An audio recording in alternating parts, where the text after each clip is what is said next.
So onto the animating. A lot of people have a standard in frame rate that they're animating. Like I know I'm animating 15 frames per second, or I know I'm animating 20 frames per second, and so on and so forth. And they'll use stop motion software where you'll have what they call it, onion skin or onion layers, so you know how much they move in the figures. Me, I kind of work differently. Ever since Star Wars Apocalypse Episode 1, which is I have a soft spot for that because I still find it really enjoyable to watch myself. I've been using this. This is a Canon IXY digital. It's only 7.1 megapixels, but that's far bigger than Full HD video, which is how I animate now. So technically, I can go back and redo all my older projects into Full HD. I'm very able to. And yeah, I really like this camera. The best thing about it is this digital macro, which allows me to focus on close distance and smaller objects. Although in the past, a lot of times I have focused on one thing, made the film seem blurry, and occasionally I still do that now and make mistakes. But this is a really good camera from Canon. It's a digital 7000.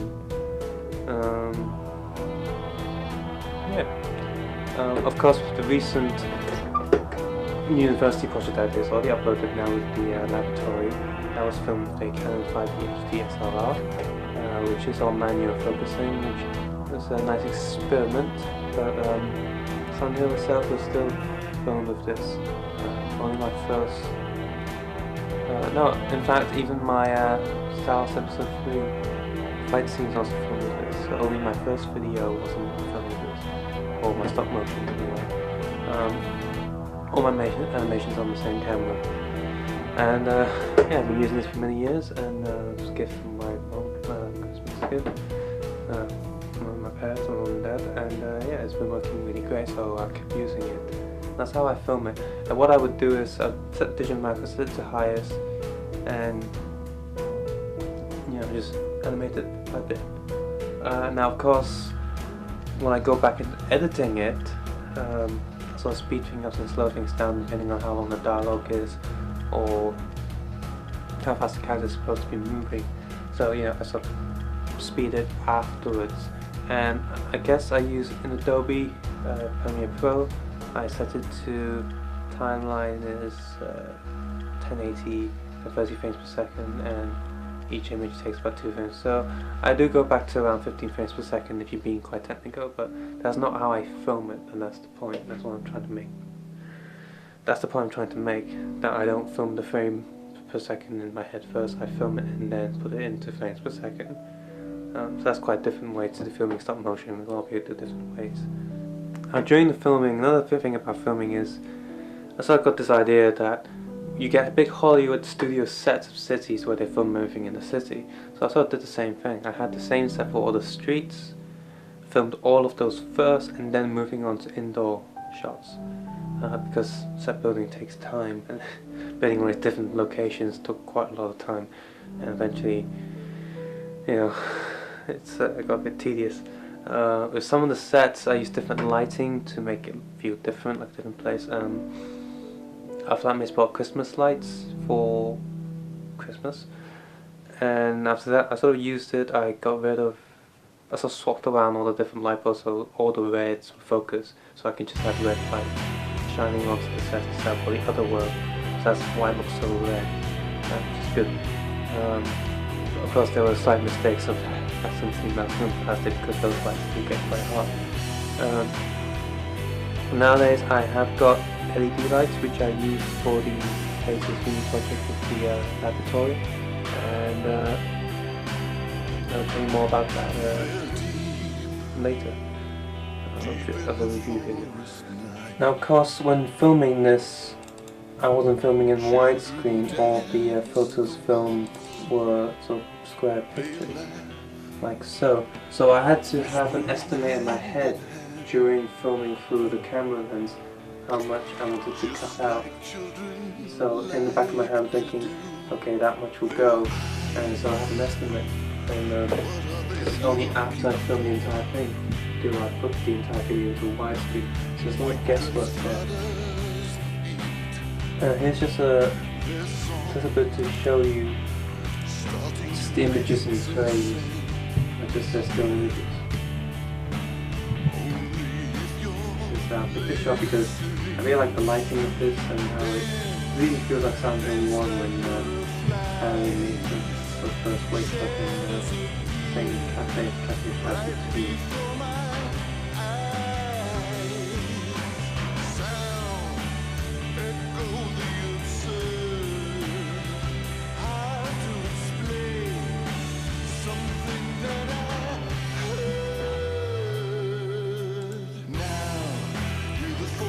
Yeah, episode 1 is South House, episode 2, South House Los Angeles is 3.283 1,574 pounds for this one episode.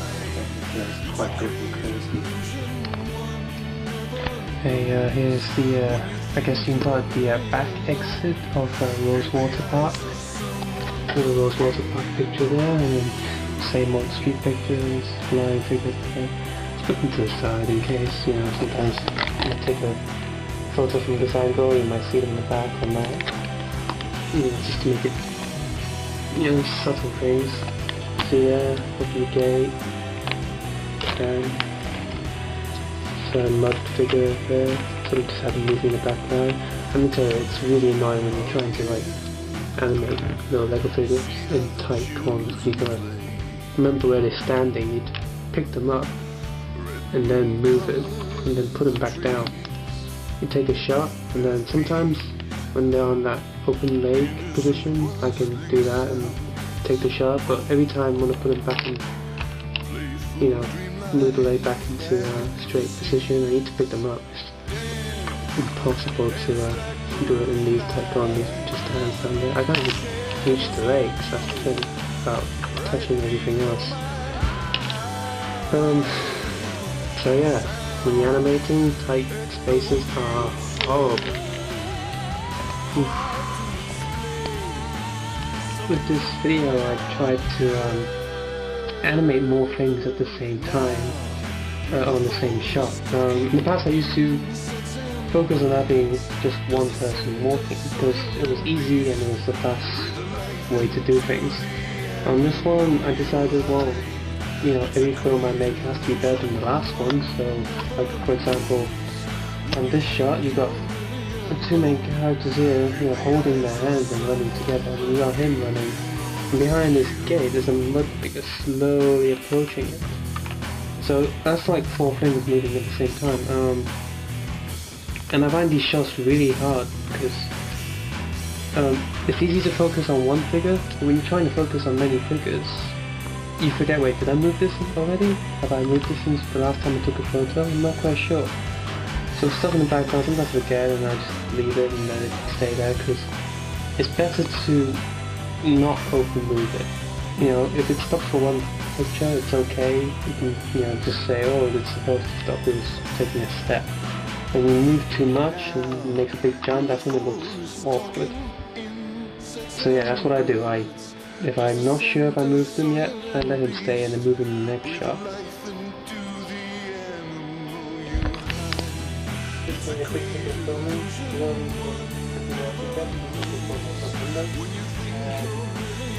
That's lighting. I got these lights now and they cost 99p each. I got this one. The lights up the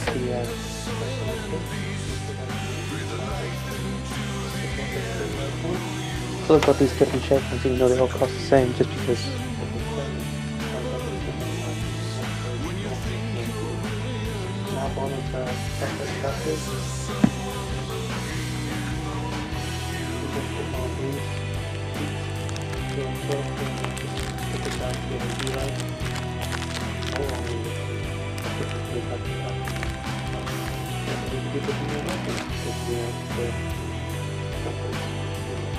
different colors, and that's a good way to light up the set. You'd be surprised how much the sets look different even though you're using the same bricks. As soon as you change the color with these 3 sheets on the USB LED lights. It's a cheap way to make your sets look more interesting.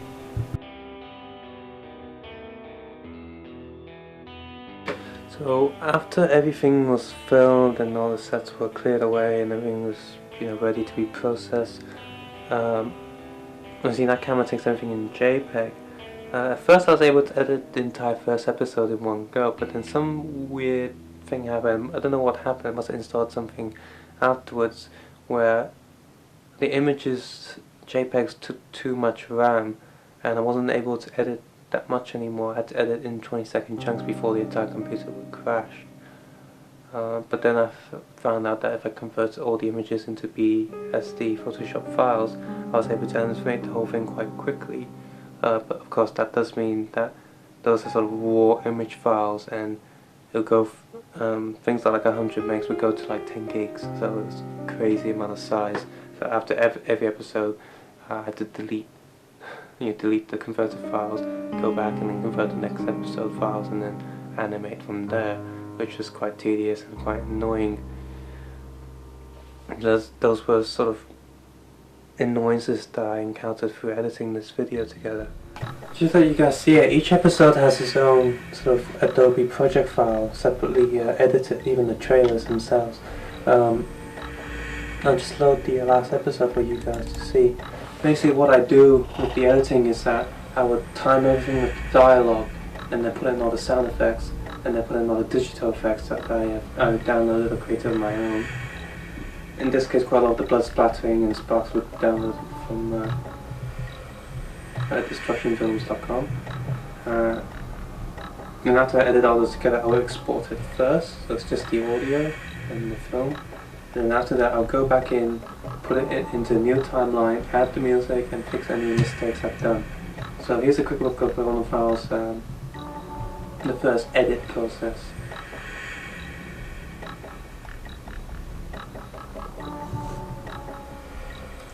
So right here I am working on 2024x768 monitors.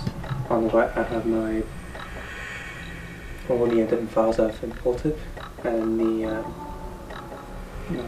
preview screen, and on the left is the actual timeline and all the effects and all that. And as you can see here, this is all the dialogue layered up and all the sound effects layered up. And you see it's quite a lot here on the FX heavy episodes. Of course you have a lot more layering going on. And like I said, after that I'll put these exported videos back into a new timeline and add the music. Again, for example, when I had to convert everything into PSD files, 927 images, which is normally 1.6 gigs, became 16 gigs in files. And as a total, an entire project, just all the shots, is 12.8 gigs, and the entire Silent Hill video is, including all the extra endings, is actually 7,014 pictures to animate the thing. And yeah, it's not just frames as well, I actually did some digital animating on Adobe afterwards, so there's more movement there as well. So as you can see, there's a lot going on just making this video, that's why it took so long, and now that I've finished it, I feel quite happy about it.